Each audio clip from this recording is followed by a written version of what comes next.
11 मई 1998 की वह तारीख जब 3:45 पर राजस्थान के पोखरण में एक जोरदार धमाका होता है। रेल के गुबार के बीच भारत खुद को परमाणु संपन्न राष्ट्र घोषित कर न्यूक्लियर वेपन वाला दुनिया का छोटा देश बन जाता है। इस मिशन के सफल होते ही पोखरण क्षेत्र में गगनभेदी नारा भारत माता की जय से गुंजायमान हो जाता है। इसके साथ ही दिल्ली में बैठे तत्कालीन प्रधानमंत्री अटल बिहारी वाजपेयी जोशीले स्वर में भारत के उपलब्धि का औपचारिक तौर पर ऐलान कर Today at 15:45 hours,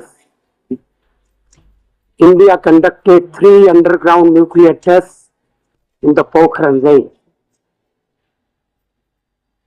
These tests conducted today were with a fission device, a low yield device, and a thermonuclear device. आपको बता दें कि परमाणु संपन्न राष्ट्र बनने की साल 1954 में रखी गई, जब भारत में डिपार्टमेंट ऑफ एटॉमिक एनर्जी का गठन हुआ। इसी के साथ भारत ने परमाणु शक्ति बनने की दिशा में अपने कदम बढ़ाए और वैश्विक पटल पर तमाम विरोध का सामना करते हुए अपने अदम्य साहस का परिचय दिया। इस शक्ति परीक्षण की पटकथा लिखी गई साल 1995 में, जब तत्कालीन प्रधानमंत्री पीवी नरसिम्हा राव ने दिसंबर 1995 में परमाणु परीक्षण करने के लिए तैयारी के लिए अनुमति दी। हालांकि तार्किक और राजनीतिक कारणों ने परीक्षणों को और आगे बढ़ा दिया। देश को बदलते राजनीतिक समीकरण के बीच साल 1998 में अटल बिहारी वाजपेयी ने नेतृत्व में एनडीए सरकार का गठन हुआ, जिससे सरकार बनने के महज 2 महीने बाद ही परमाणु परीक्षण कार दुनिया को अपनी शक्ति का परिचय दिया। इस मिशन को वैध गोपनीय अंदाज में अंजाम दिया गया। ऐसा कहा जाता है कि शुरुआती दौर में महज 5 लोगों को इस मिशन की जानकारी थी, बाकी किसी को इस बात की कानो कान भनक नहीं थी। भारत यानी भाभा एटॉमिक रिसर्च सेंटर के शीर्ष वैज्ञानिकों को 20 अप्रैल 1998 तक भारत के परमाणु विस्फोट करने के फैसले के बारे में बता दिया गया था। इसके साथ ही उन लोगों ने छोटे छोटे समूह में पोखरण की तरफ जाना शुरू कर दिया।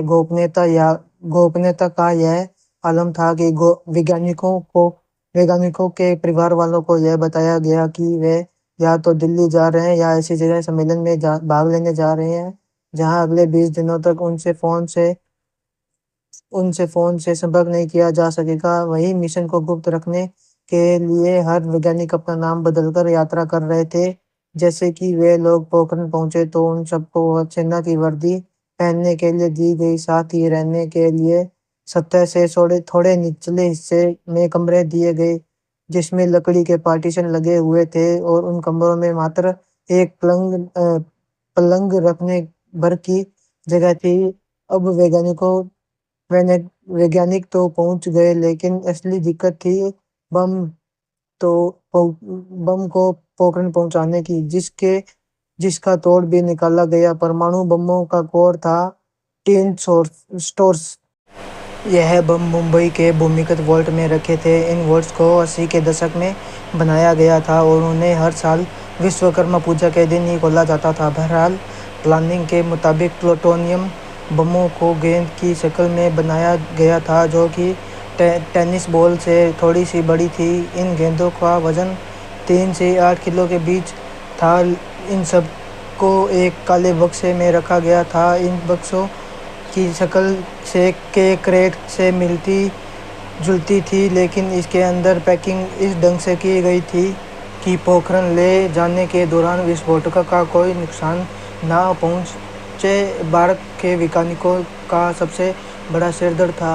इन गोलों को अपने ही सुरक्षाकर्मियों को बिना बताए यहाँ से हटवा सुरक्षाकर्मियों को बताया गया कि कुछ खास उपकरणों को दक्षिण में दूसरी परमाणु संयंत्र में ले जाना है। इसके लिए रात में विशेष गेट से ट्रकों का एक काफिला आएगा, जिसके बाद उन्हें एयरपोर्ट पहुंचाया जाएगा और बड़ी ही सहजता से विमान M-32 में इन बमों को रखकर जैसलमेर तक पहुंचाया गया, जिसके बाद बिना किसी तामझाम के उन्हें पोखरण में ले जाया गया। तमाम मुश्किलों को पार करके भारत अब अपने लक्ष्य से चंद कदमों की दूरी पर था, लेकिन अब इसके सामने बड़ी चुनौती थी कि अमेरिका के नज़रों से बचकर इस मिशन को सफल करना। दरअसल अमेरिका खुफिया सैटेलाइट के जरिए भारत के हर कदम पर पैनी नज़र बनाए हुए था। यह बहुत कुछ गोपनीय और शांतिपूर्वक तरीके से करना था, इसलिए रात के अंधेरे में वैज्ञानिक काम करते थे और दिन के उजालों में निगरानी रखी जाती थी। इसके साथ ही दिन आया 11 मई का तय कार्यक्रम के अनुसार वैज्ञानिक अपनी पोजीशन ले चुके थे, लेकिन पोखरण रेंज में हवा की गति तेज थी, जिसके कारण मिशन को कुछ देर रोका गया क्योंकि हवा की तेज गति से आसपास के गांवों में रेडिएशन फैलने का खतरा था। हालांकि कुछ पलों के इंतजार के बाद हवा की गति सामान्य हुई और मिशन के कारभारी राजगोपाल सिंह और एपीजे अब्दुल कलाम ने मोर्चा संभालते हुए मिशन को अंजाम दिया। ठीक 3:45 पर विस्फोट किया गया। इस धमाके से पूरा इलाका कांप गया।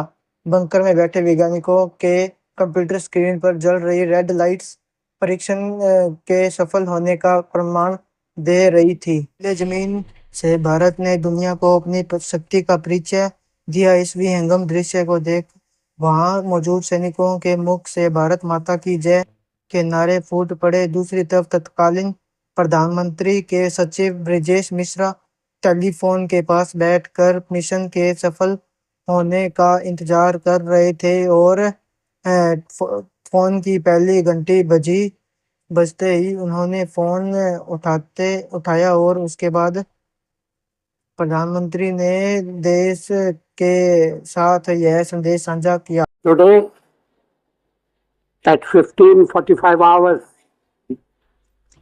India conducted 3 underground nuclear tests in the Pokhran range.